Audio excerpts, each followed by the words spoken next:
The Boston Bruins have made a very sneaky signing, extending one of the most interesting players in the organization. We're going to be breaking down what this means for the remainder of the Bruins roster now, as well as going over some quotes from newly acquired Alex Steeves. And a lot of fans are going to want to hear what he had to say, because this is very exciting to hear from a new signing. We're going to be breaking it all down here in this video. Before we do jump into it, though, ladies and gentlemen, we're on the road to 8K with the big goal of 10K, and your support has been absolutely incredible as of late. Of course, we still got a lot of news coming. The Boston Bruins now set to make some more moves, as we know that they have to add to this offense, and we're currently sitting at 7,300 subscribers. We're on the road to 8K, as I mentioned, and your guys' support is just genuinely insane. I appreciate everybody watching this video right now, but we got to jump straight into this one here. Starting off with the news from the Boston Bruins official X account. The Bruins have signed John Farinacci to a one-year, two-way deal. Now, this one was the final UFA, RFA, free agent, I guess, in total, that the Bruins had left to sign to an NHL contract, or a contract in general. Now, meaning the Bruins are free from any in-house signings and are free to go out and do what they need. However, there are a few things as well that really kind of officially confirm that the Bruins are going to be moving on in this market, and we're going to be breaking that down here in a little bit as well. But John Farinacci is, as I'm sure many of you guys know, one of my favorite prospects still at this point in the organization. Of course, is 24, a bit older than a lot of these other players that we still currently have in-house, but I still think is one of the most highly anticipated forwards that the Bruins have in the system. And last year I was a big advocate of trying to get him up for a few games over some of these other players and get him into an NHL roster, because we still have really yet to see that at a consistent pace. And I think that's something a lot of people are also just really wanting to see. They want to see some new faces in here, and I think that's a little bit of a concern as well that people have, is that they're trying to fix the roster in-house rather than go out and sign some NHL players, which I completely understand as well, and I completely agree that, you're signing a lot of these minor league guys, a lot of these bottom six guys, but you have priorities elsewhere in this lineup, and the fact that they're not challenging and tackling that right now is still a bit concerning for me. I want to finish this roster before we go and get ahead and sign and extend guys like John Farinacci and all of these types of players that are on the brink of the NHL, but Farinacci has brought a lot to his game so far in the AHL. Of course, 2 years there after being the captain at Harvard in his final year. First year, about half point per game. Nothing that we really didn't expect from him, but we took a really big jump here last season. 38 points in 58 games with 1 goal in 1 game at the NHL level this year. And from the third-round pick from Arizona at 24 years old, he's a player that I still think has so much potential left in his game.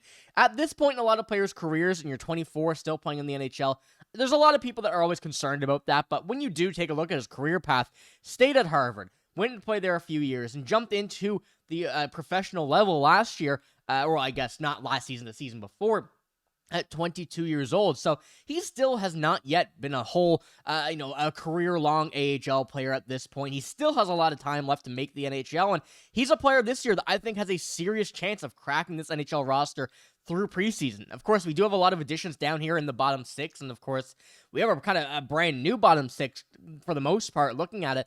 But I still think Farinacci is one name among many that the Bruins have that will take a big shot at this bottom six, because as we've been seeing that Marco Sturm and Don Sweeney have been saying, nothing is given at this point. You have to earn it, and John Farinacci is a player that I really think is ready to earn that move up to the NHL level. And of course, if he's not playing great, there's no point in putting him there. But if he does, and we think that he will, I certainly think that John Farinacci is a player that absolutely has been given this chance and will thrive in that opportunity.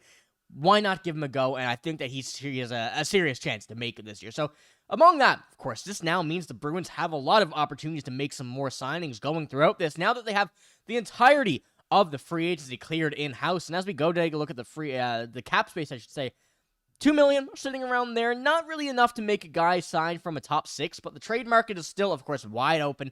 Signings kind of dwindling down now, apart from in-house extensions. But as we do take a look, the active roster is 23 of 23. The Bruins now have the opportunity to go out, change this roster from what they have now. They have it set. If season started tomorrow, they would be there, ready to go. But there are more moves being made, and I think this is really the first point that we see this being ready. The Bruins wanted to get everything in-house done. We've officially seen that with John Farinacci, and I think this can almost officially confirm that we now are ready to make some more moves elsewhere throughout the NHL, and I'm very excited to see where Don Sweeney can take this, to see how this bottom six gets moved around, because we know we have a lot of players down there.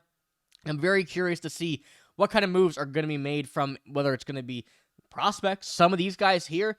We really don't know, but we know that something is bound to happen at some point here over the next little while through the offseason. Now, I wanted to pull up as well, going on to our next topic, Alex Steeves. Another recent addition from the Boston Bruins, another recent signing, has come out and spoke out really about the Boston Bruins now, coming out of his tenure with the Toronto Maple Leafs, the Toronto Marlies. Being a New Hampshire native, he's someone that loves the area, loves the team, the Boston Bruins. And this is what he had to say. Being a kid there in school in those years when Brad Marchand really came onto the scene, and they obviously had Zdeno Chara and Patrice Bergeron leading the way, he said, "I'll never forget the buzz around my school in the New Hampshire and New England area." And this is just, of course, something you absolutely love to see from not just any player, but especially a local guy. You're coming in, you're finally getting on that team that you've been watching all your life, come into it, and it's just a great look. But even what he had to say about his plans for this Bruins tenure is something very, very exciting, and you're not going to want to miss this. This is what he had to say about that.